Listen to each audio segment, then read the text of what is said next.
আসসালামু আলাইকুম এভরিওয়ান, আপনারা সবাই কেমন আছেন? আলহামদুলিল্লাহ, আসলে সবাই ভালো আছেন।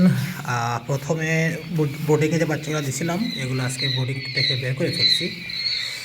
আলহামদুলিল্লাহ, এখানে বাচ্চা দিয়ে দিছি।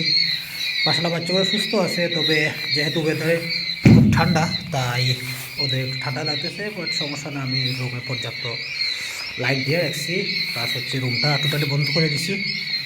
আপাতত কয়েকদিনের ভাই বন্ধ থাকবে, যাতে ঘরের টেম্পারেচারটার সাথে ওদের শরীরের টেম্পারেচার একটু অ্যাডজাস্ট হয়ে যায় ইনশাল্লাহ। তারপর আস্তে আস্তে জানালা খুলে দেবো। আর আজকে হচ্ছে গিয়ে যে নতুন বাচ্চা বোর্ডিংয়ে দিচ্ছি, আলহামদুলিল্লাহ ঠান্ডার কারণে আসলে সব বাচ্চাগুলো বোর্ডের নিচে চলে গেছে।